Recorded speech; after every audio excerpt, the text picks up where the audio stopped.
the more in tune we are with our own individual health, the more we kind of understand what it needs. And flavor can help to really dictate that. Hi, I'm Mareya, otherwise known as the Fit Foodie. I'm a chef, holistic nutritionist, author, inventor, and mom. And I want to welcome you to my podcast. It's called Recipes for Your Best Life. And with every episode, I'm peeling back the onion on fitness, nutrition, health, wellness, and family. The truth is, you're the chef of your life. And for every important pillar, there's a great recipe worth sharing. So every week, we'll explore them together. Think of it as food for thought that you can really sink your teeth into. So join me, and let's squeeze the joy out of this life, because you only get one. Can I get a fork, yeah?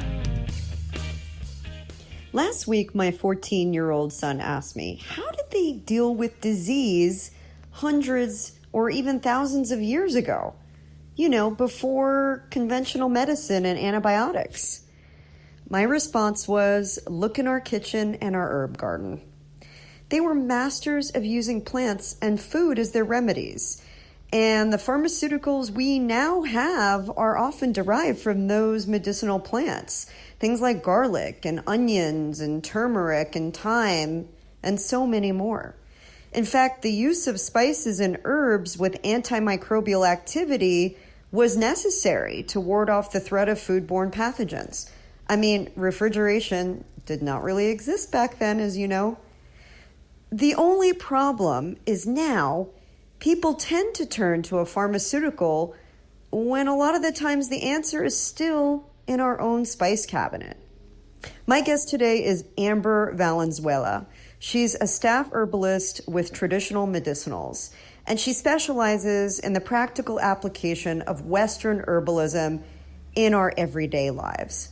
She's a certified California naturalist through UC Berkeley and often can be found in her kitchen concocting various herbal foods or roaming wildlands for mushrooms, herbs, and the like.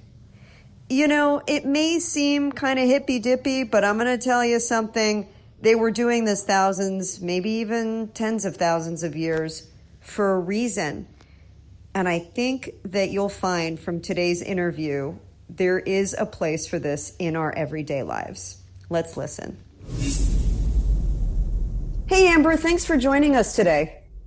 Oh, hi. Hi there. Thank you so much for inviting me. Very excited to be talking about my favorite subject in the whole world. Yeah, and rightfully so, because right now we need some support for our immune systems. People are not only worried about getting COVID, but they're stressed and they're not sleeping, and it's all related. But I mean, the use of herbs goes back to, the beginning of time, it feels like. Can you share a little bit about the history of herbs and helping to bolster health? Absolutely. I think you said it correctly right away. I mean, herbs and humans, we've been tied together ever since the beginning of time, literally. The moment that humans were able to figure out that the vegetation and the environment could provide sustenance and nutrition is when that relationship began. So whether it was digging up roots from the earth and eating those and realizing that gives you energy, or eating any sort of spring green like a bitter leaf, and realizing that does help with digestion. I mean, that's really how far back it goes. So, you know, herbs is just another word for pretty much like a vegetable or a fruit or something else that's giving you nutrition or that's supporting your body in some way. So that's the basis of our relationship. And then as humans progress throughout time, this herbalism itself kind of formed into different meanings for different cultures, you know, whether it's using an herb over tradition, a grandmother teaching the granddaughter, teaching the daughter, you know, these bits of knowledge were passed down in a very natural way.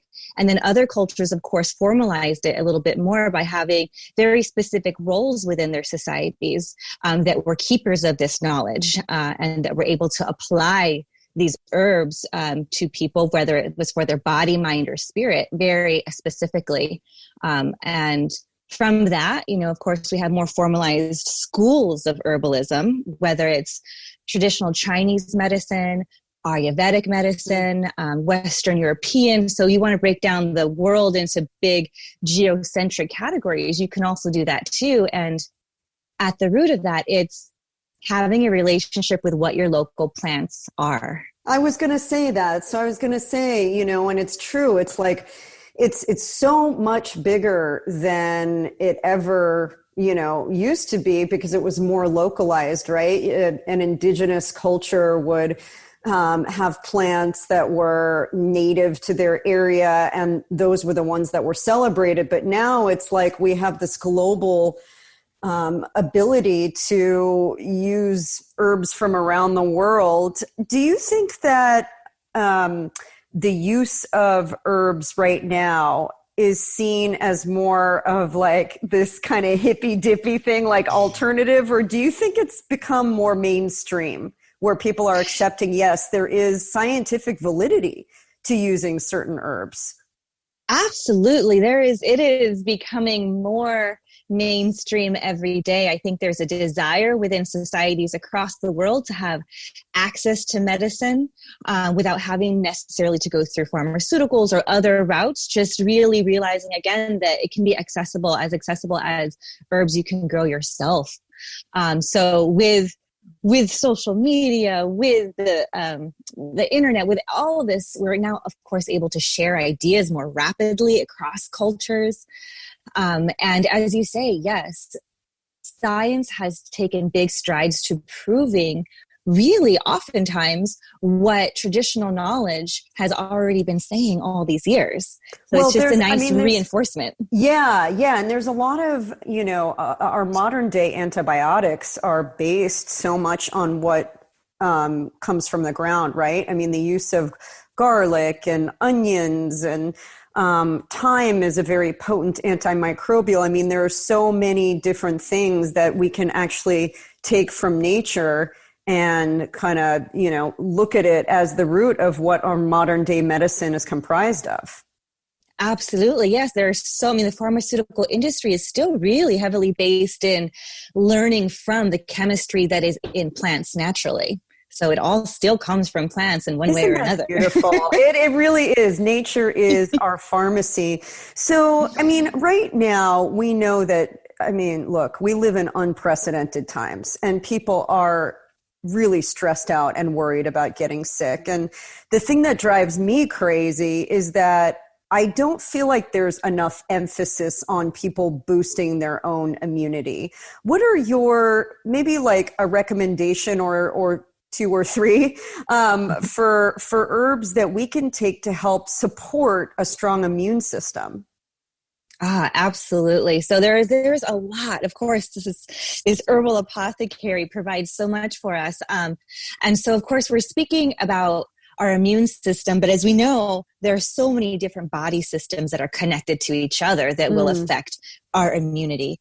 And some, we can go into this if you'd like, but there's a digestive aspect that does affect your ability to manage stress or to deal with other stresses in your life. We know that the microbiome is so key in fighting infection and really, being the brain of your overall immunity. So I know it's kind of a loaded question, but maybe if you were to focus on a few things. I think immediately people think immunity, they think taking vitamin C, right? But it's so much more than that. If you were to make some recommendations, including your digestion, what would you focus on? Definitely focus on your first line of defense. And there's two ways we can do this, or that we approach this through herbal medicine. And one is through tonics, herbal tonics, and one is through acute immune herbs. So a great example would be reishi. Right now, I'm definitely reaching for the reishi mushroom. Reach for the reishi. That should be our campaign. I like it. I love it. So absolutely, that's one of those herbs that it's adaptogenic, meaning it can also help It's a mushroom. deal with your nervous. It's a mushroom. Yeah, it's a mushroom. It's been used in traditional Chinese medicine for years and years and years. And it is one that, of course, it can support the immune system in a way that we call a tonic, which is best when taken over time. It's something, again, the way, speaking about our ancestors, the way that our ancestors used to approach health is, they didn't have modern healthcare to help them if something got really bad or got acute.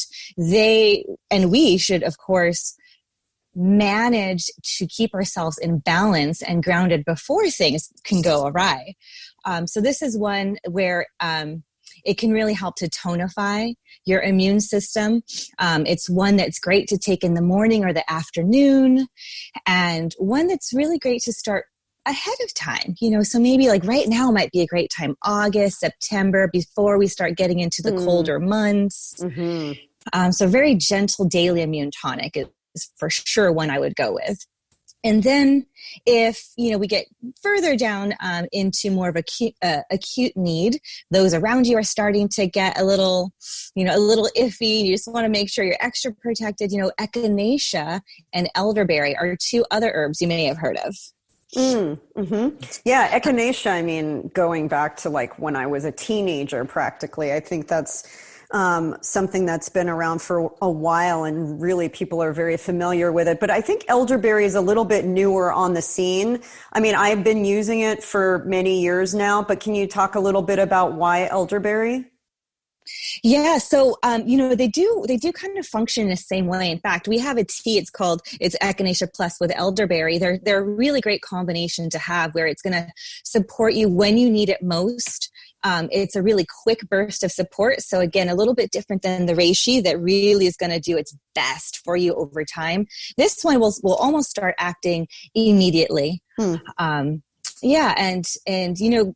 Also talking about echinacea as well, why it's such a good combination is echinacea will also provide a little tingling sensation through the chemistry of the plant, some tingling once you're taking it as a tea form in particular, or even as an alcohol-based tincture. And that actually provides a very good form of defense, which is one of your first lines of defense, which is your mucosal tissues. So as the tingling sensation begins to initiate saliva production, it's actually coating your mouth and your entire enteric system on the way down. So, having those two in concert are just a wonderful, powerful pair. And, I've been reading some research lately on our oral health and how important it is to contribute to an overall healthy immune system, and how they're detecting certain things in the mouth that are early detectors for COVID and other, illnesses. So I think there's a lot of validity in what you put in your mouth too, is kind of initiating the start of healing or kind of arming up, so to speak, right? Absolutely. Yeah. And one of the best ways too, of course, is to keep yourself hydrated during these times. So not only hydration on a cellular level, but also keeping those barriers nice and moist. You want to really juice up that surface immunity, if you will. Yeah. And for everybody listening, one thing that's really important about hydration is just so critical. I'm a food person, but I talk about hydration being even more important than the food that you're eating to a large extent, because every cellular function does rely on it. But what you're saying too, we need water to flush our systems. We need the toxins to be released. We need, even when you are, say, for example, you're exposed to virus, just by drinking water, you can, it takes all that stuff into your stomach, and the stomach acid kills it. So, and drinking tea too, by the way, I read something about drinking hot liquids and how the virus doesn't survive those hot temperatures, and drinking tea can be a really valuable way to, a valuable practice to incorporate into your everyday for so many reasons, but just for that reason, just to kind of flush your system and put something hot into your mouth that can address the virus too. Yeah. Yeah, so as far as what we take, and what do you think about oregano? Oregano oil has become like such a hot thing, I feel like now, and I've read different data